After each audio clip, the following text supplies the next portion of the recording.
This is a response to the video titled, "Some Truths Are Relative," by the YouTuber Missing the Mark, who made that video in response to a comment I made in another video of his. Links to both the video I'm responding to and to the original video I commented on are in the description box below. Please note that I'm only going to be showing small clips of the video that pertain to points to which I'm responding. This is in an effort to keep things concise. As such, I recommend you watch the entirety of the original video. Hi. Over in my video about believing the incomprehensible, someone by the name of Chaosism posed some questions relating to the nature of time and eternity, and whether that doesn't make time an illusion and so on. So I want to address some of those questions here. To preface this response, I want to first thank you, Christopher, for taking the time to making a video response to my comments. I also wish to note that the intention of this response is not to refute anything you've said. This is basically an extension of the inquisitive dialogue I started so I can better articulate my thoughts and questions. So the way I want to begin, and sort of most of the theme, is about how many truths are in fact relative, and that relative things are, well, relative. Many of the things that we believe in depend on our point of view, not for their truth, but rather for the specificity of what those beliefs in fact are. You go on to offer an example referencing local motion. While I largely agree that some truths are indeed relative, this notion of truth is not equivalent to the actual state of affairs. When we speak of truth as an independent noun, it's effectively a synonym for reality. Now, while it's true that we humans are confined to our experiential limitations, we're speaking of God here, who is presumed to be an atemporal entity. When you say that truth is often dependent on the perspective from which it's considered, what is the difference between God's perspective and the actual state of affairs? If the answer is nothing, which I would assume it to be from what I understand of this notion of God, then the subject of relativity is utterly irrelevant to the matter we're discussing. This is my first question, so I'll let your video continue on. Now consider a logical argument, one that's phrased well, parsimoniously, where it's not extraneous, and we're talking about a valid argument. You can't change the order of this thing without changing what the argument is. The argument actually depends upon its order. Things follow from what came before them, but if you change the order, they will cease to follow. And so the order is actually intrinsic to such an argument. I would be more inclined to say that the order of the elements of an argument is reflective of a process of cognition. All the propositions of this hypothetically valid argument, including the conclusion, already exist. And the point of the argument is to lead the person to which it's being presented to apprehend the conclusion by inducing the apprehension of the premises and the relationship between them. For example, if I am standing in the rain, then I will get wet. I am not wet. Therefore, I am not standing in the rain. All of these propositions exist independently of each other. The latter two are observations of phenomena, while the first is a true proposition regarding the correlative relationship between the cited phenomena. To clarify this a little further, in our original exchange, you brought up the Fibonacci sequence. The order of the numbers is a fabrication rather than a truth. All the numbers that satisfy the criterion of this sequence already exist, and we choose to arrange them in ascending order. In actuality, all these numbers simultaneously, or atemporally, qualify as part of this sequence. Their ascending order is not in accordance with the actual state of affairs.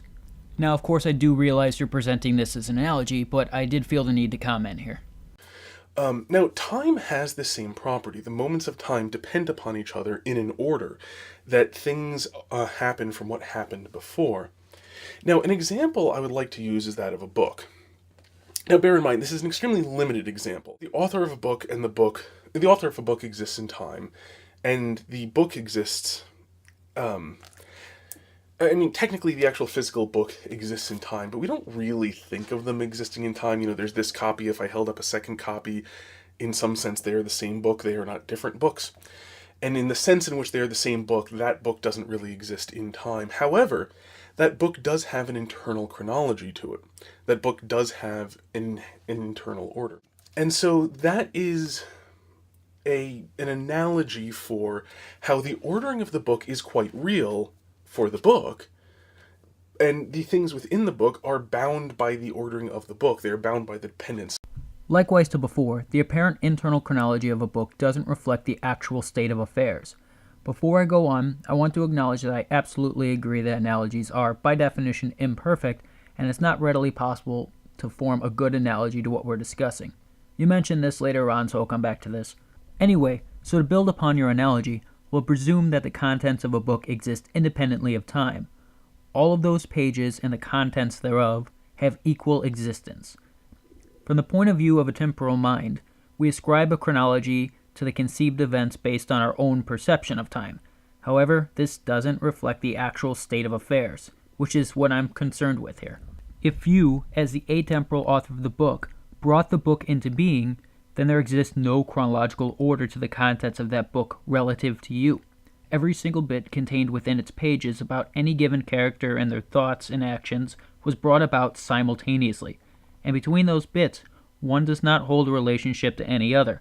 For example, a character could easily suddenly cease to exist in one moment, and another can completely change their thoughts and even be cognizant of future events. Thus, the relationship between these tidbits and moments seems illusory.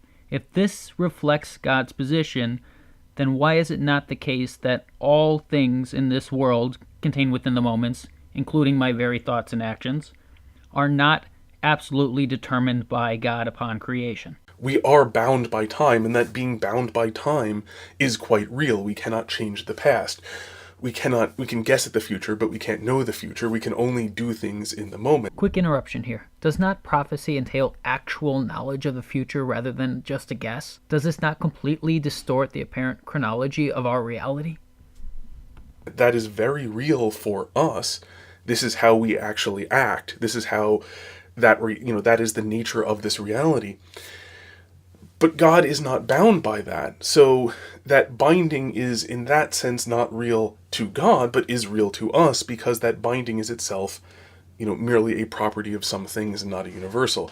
The ordering is, however, a universal. To God, we exist in this order. I certainly agree that to us, the passage of time is undeniable experientially. If this ordering of moments is universal to God, then that appears to conflict with the property of atemporality. If order demands a systematic separation of a set of elements, and since that separation of moments is time, then how can an order be true to a timeless entity? Now, I understand the notion of timelessness is ultimately incomprehensible to us, and so we're limited to abstract concepts that reflect the truth of the matter. This brings me to another point of which you speak. That is basically, I think, the answer to the question. It's not a perfect answer. And unfortunately, there can be no really good analogies to standing outside of time, because we're inside of time. We have no experience of anything standing outside of time.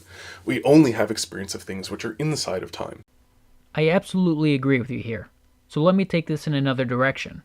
When we consider an argument or explanation, the certainty we can have in the truth of a conclusion is only as strong as the weakest premise upon which it depends. For instance, if an argument's premise is an assumption, then the conclusion is only as strong as that assumption, regardless of the strength of the other premises. If one of the premises cannot be regarded as true, then the conclusion cannot be regarded as true. So if one of the premises is incomprehensible, then how can we possibly expect to draw a valid conclusion at all? I mean, sure, I can tell you that a timeless entity can't do this, can't do that, but without being able to comprehend timelessness, how could I really reach such conclusions? This notion also applies to the affirmative conclusions about a timeless entity as well. And honestly, from my perspective, this acceptance of this explanation that you're offering appears to be because of the truth of God's existence, rather than by the merits of the explanation itself. How could this explanation ever be elevated beyond conjecture? So I know you draw a distinction between being able to understand and comprehend something.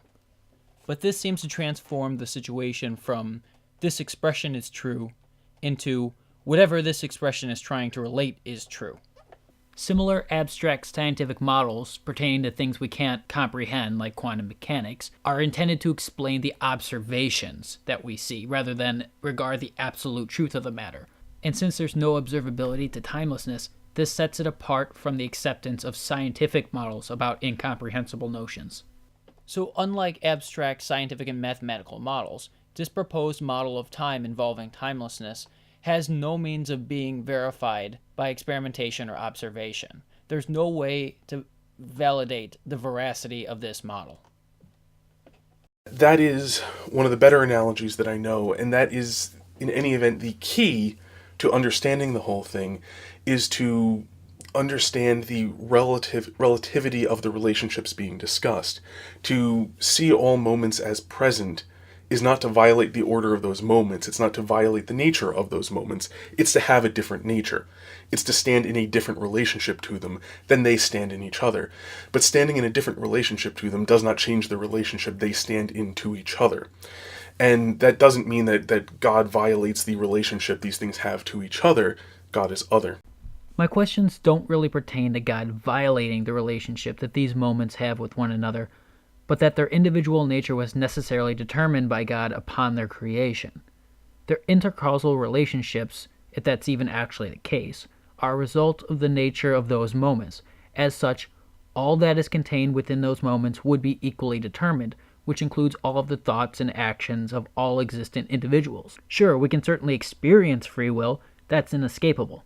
But considering the truth of the actual state of affairs, this would render free will illusory as a relative truth, and not as the actual state of affairs, unless there is some component to our decision-making processes, including all variables such as personal nature, desire, brain function, external influences, etc., that was not deliberately brought into being, i.e. caused to exist, by God. So another question that went unaddressed from my comments under the previous video pertained to the creation of these moments by God. The explanation you've offered is strongly reflective of B theory of time, or eternalism. If such is the case, then all moments actually exist eternally, or atemporally. Now, if these moments, and the contents thereof, are said to have been brought into existence or caused to exist by God, then that necessitates a time in which these moments did not exist. This creates an explicit logical contradiction and appears to create a dilemma between the two conclusions. The first horn is that all moments, and subsequently the universe, exist eternally just as God does, which would mean that God is not the creator of the universe.